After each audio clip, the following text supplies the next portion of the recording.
Hello guys, feels like an absolute lifetime since I spoke to you. Welcome to term 2. This is going to be a little bit different from what we're used to. We still don't know what the outcome of this term will be, but what we've managed to do over the holidays is put all of these lessons together just in case, and if, worst case scenario, you've now got some resources online to help you study, so it's a win-win. So this term we're going to be looking at theories and laws. As ever, what I'm going to do with every lesson is start with some do now questions. What I'm going to do though, because we've got quite a lot of content to go through and I want to keep the videos as succinct as possible, as short as possible, probably down to about 20 minutes or so.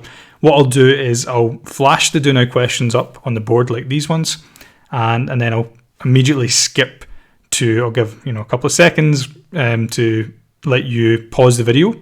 I'd like you to attempt these do now questions in your booklet, and then the answer will come up straight away. What I won't do is go through the do now questions like I usually do. The reason for that is that I will be able to talk to you guys live via Zoom. So all of these lessons will be live as well as being online. I much prefer to do it live, and that saves me valuable time in this video to talk about the other things I want to talk about. So the do now questions, if you pause it here, this is hopefully a little bit of revision for you from a while ago, year 10 stuff as well.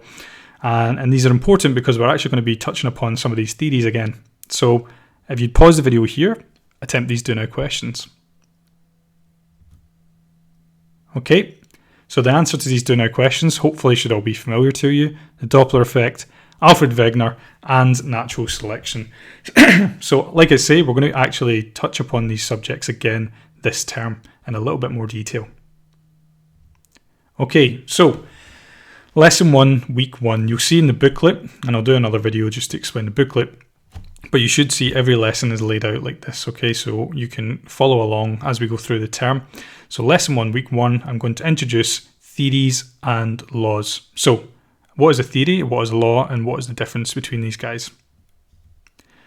Well, first let's just think about science. We've been talking about it a lot this year and last year, and it comes from the Latin term scientia, which means a knowledge based on demonstrable and reproducible data. We've talked about that quite a lot. Reproducible data used by scientists to develop theories and laws to explain and describe phenomena. Phenomena might be just something that happens in nature. One of the examples I used last term, at the end of last term, was, for example, birds flying in a V formation. Okay, so how do we explain that? And then there's research and data trying to explain why they do that. Theories provide a coherent understanding of a wide range of phenomena. A law is usually a statement that can be expressed as a mathematical relationship. It describes phenomena in nature with no exceptions at a point in time. Testing scientific theories drives scientific breakthroughs and questions current understandings. Okay, it's quite wordy there, so let's break this down into a little bit more easier chunks. What are we talking about? Well, a law, to start off with, is something that we maybe haven't come across as often in science so far. A law is a description, usually expressed as a mathematical relationship of what happens in a phenomenon. A theory is an explanation of why that phenomena happens. So we're going to look at some really cool examples that we're going to look at the rest of this term to try and explain what the difference between a law and a theory is. And just to remind us, an inference is a conclusion reached on the basis of evidence and reasoning. So what are we inferring from that data? And the evidence itself is the available body of facts or information indicating whether a belief or proposition is true or valid. So the evidence is essentially the data that we collect in an experiment.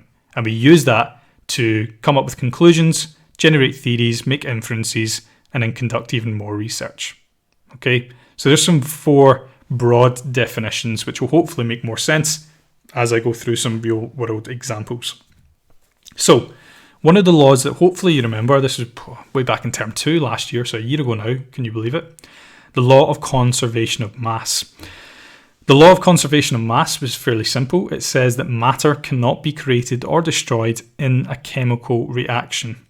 So remember last year, if you hark your memory back all the way to term 2, we looked at balancing chemical equations And the reason they had to be balanced was you can't have your reactants on the left-hand side of the equation and the products on the right-hand side of the equation. They had to make the same amount of elements that were in the first half. So you have to balance the equation, because no matter what happens, we can't create or destroy matter. All it does is change form. So this is a law, okay? We're not telling you why is that happening. We don't know why you can't create or destroy matter. That's not part of this law. The law is just stating it has to be equal, okay? The law is not trying to explain why that is the case. So, for example, if I had 30 grams or kilograms of logs, I set them on fire, the fire weighed 1 kilo, then the ash and the smoke would have to add up to 31 as well. Okay, very, very simple. And I've used this example because we're going to be talking about this quite a lot this term. Fire. Here's another example of a balanced equation. Okay, we have CH4, methane, plus oxygen, 2O2, equals carbon dioxide and H2O. And if you look underneath here, something we didn't do last year was we have the weight. So if you add these weights together, they all equal the same amount of weight on this side. Remember, this is our reactants. On this side, this is our products. Okay? So if you add this together, 16 plus 2 times 32, 2 times 32 is 64, so 16 plus 64 equals 80. So the total weight of the reactants on this side is 80 grams. We do the same for the products. 44 plus 2 times 18. 2 times 18 is 36. 44 plus 36 also equals 80 grams. So that is just a statement of fact that they have to equal one another. And that is the law of conservation of mass. So that's one law that you should hopefully be familiar with, and it's fairly straightforward. I'm not getting too complicated there. So do laws change? Well, just because an idea becomes a law doesn't mean that it can't be changed through scientific research in the future. The use of the word law by laymen and scientists differ. When most people talk about a law, they mean something that is absolute, so something that can't change. A scientific law is much more flexible. In reality, most scientific laws that we have been tested. We look at them mathematically. So it's unlikely they're going to change, but it doesn't mean that they can't. So a law that we hear about usually in modern life is related, particularly the criminal law. The law is the law and the law can't change. So it is a little bit confusing sometimes when we use words that have double meanings or triple meanings sometimes. But the law, we're thinking about a scientific law, it's describing a phenomenon, okay? And it doesn't mean that it can't change. And you'll see some of the ones that we're going to talk about later on too, that most of them have been tested quite well. Some other laws that we are going to talk about this term. You remember Mendel? I talked about the pea plants in term 4 last year in year 10. And we looked at inheritance. So he looked at genes without realizing he was looking at genes. And he basically showed that different characteristics of plants can be passed on to their offspring. And that happens in a very structured way. So we're going to look at that more at the end of this term. The Newton's laws of acceleration. This is Newton's second law. So force equals mass times acceleration. So this is just a mathematical equation. The force, so basically how much pressure I put on something, is equal to the size of that object times how fast it is going. Okay? So don't worry about understanding or learning all these at the moment. I'm just planting some seeds just now and we're going to dedicate whole lessons to these laws. But you may have heard of these, you may not. That's okay. The one on the right-hand side here is Ohm's law. And Ohm's law is related to electrical circuits.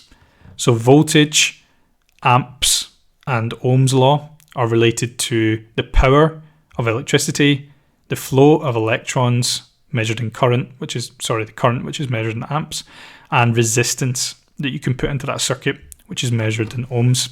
Now, if you've never heard of this before, it doesn't sound great, but it's actually really simple.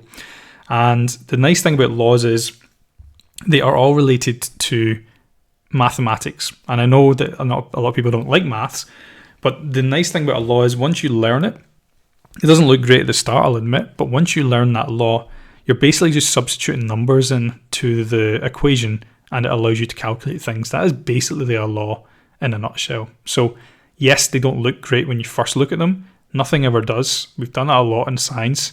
I often show you things and give you explanations and they sound horrendous. And then by the end of the lesson, you're like, oh, okay, and the penny drops. So please don't be put off by this. We're going to spend lots of time.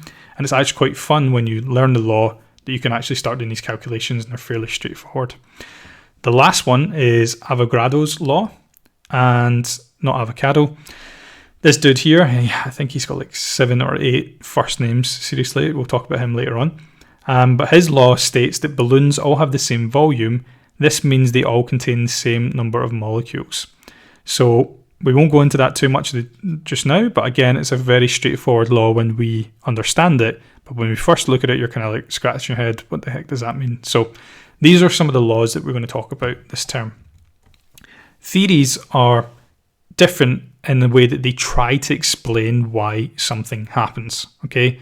So if you look at the laws again, they just are mathematical equations. They're not explaining why things happen, they just say how they happen. A theory is something different, okay? We're trying to piece together evidence to try and explain why something happens. So remember our poor guy, Alfred Wegener, and he looked at the world map and said, look, all of these continents seem to fit into each other like a jigsaw piece. And they do look like that, but he couldn't explain why they could do that or why they would move apart from one another. He had no evidence to support his theory. And his theory of continental drift is now well supported by evidence. So we know about the mantle, plate tectonics, things like that. The crust is constantly moving. We now have great evidence, but back when Wegener first proposed this information, there was not a lot of evidence to support his theory. So a theory explains why something happens. So let's just remember or try and think what we talked about last year. So in 1912, Alfred Wegener proposed the theory of continental drift, the idea that the continents are moving, sometimes together and sometimes apart. To explain the pattern of continental margins, the jigsaws, the distribution of plant and animal fossils, and the matching rock formations and mountain chains in South America and Africa. So not only did they just look at the map and say, okay, they look like they fit in, remember, in Africa, there is rock formations in Africa that are identical to rock formations in Brazil. Currently, the Atlantic Ocean separates these two continents, but that is extremely strong indication that at one point they were together. But Wegener's theory, we know, was not accepted by geologists at the time. Wegener could not explain the forces that were acting on the continents that would cause them to drift. So if you just stand on the ground and go outside, it's very difficult to imagine that the ground is moving or there's some force big enough to move literally continents. So Wegener's estimate of the velocity of continental motion, this didn't really do him any favours either. He believed that the continents were moving 250 centimetres a year. So that was quite high and probably didn't do his theory any favours because you'd probably be able to measure that much more readily. But the current accepted rate for the separation of the Americas from Europe and Africa is about 2.5 centimetres per year. And the example I use to try and envision that is when we think about the Mid-Atlantic Ridge. So remember, we have that mountain chain in the middle of the North Atlantic. That is separating Europe from North America by about the rate that your fingernails grow. Okay, so it's very slow, but it's still happening. Okay, which is pretty cool. So it wasn't until the early 20th century science believed the Earth had gradually cooled from a molten state, with heavier elements like iron sinking to form a core, while lighter elements like aluminium stayed in the crust. This cooling caused contraction, and the pressure produced by contraction caused some parts of the crust to buckle upwards, forming mountains. Other parts of the crust buckled downwards, creating ocean basins. Isostasy, the idea that the Earth's crust is floating on the mantle so that there is a balance between the downward weight of the continents and an upward buoyancy force from the liquid mantle, helped explain fossil distribution, since paleontologists thought the reason identical fossil species are found in continents separated by oceans was because there had been connecting land bridges that sank. So, again, very wordy, I apologise for that. But until new evidence was presented that could support Wegener's theory, it wasn't well accepted. But as you build up the case and build up more evidence, then the theory of continental drift became more and more accepted. We now know, which Wegener didn't, that the continents are sitting on plates. The analogy that I used last year was the core is kind of like the middle of an egg, and we live on the crust, which is essentially just the eggshell. But imagine that eggshell is broken into these sort of jigsaw pieces, and they're moving around. So you can see Australia sitting on quite a large plate, and where these plates meet, this is where we have a lot of tectonic activity. So depending where the plate is moving, remember we had divergent plates, convergent plates, transform plates. At these boundaries, we see perhaps more volcanoes, more earthquakes, more seismic activity. So where I lived in Scotland before I moved to Australia is sitting way, way far away from this plate boundary here. So almost no seismic activity whatsoever. Australia, same sort of deal. You're a bit closer up the north here. New Zealand, however, is sitting right on this plate boundary. And that's why there's volcanoes there that are still active, and that's why they're much more prone to earthquakes. So when you understand how plate tectonics work, it allows you to explain a whole bunch of other phenomena like volcanic activity or earthquake activity. So it's not just about how these plates move, it's about what they're doing now. That is still important, that helps us, particularly in geography, inform how certain bits of land are created or destroyed. The 7 major plates are the African plate, the Antarctic plate, the Eurasian plate, the Indo-Australian plate, the North American plate, the Pacific plate, and the South American plate. So there are more than 7, but they are the major ones. The other ones are a bit smaller, but they're still important. Okay, as you done lesson 1, that was pretty brief, but that was nice. So again, please come on to the Zoom lessons because I'll be doing this live and we can get some more conversation going. I think that's better for everyone, but this is just a backup. If you can't get online, you can watch this and hopefully still answer the questions in your booklet.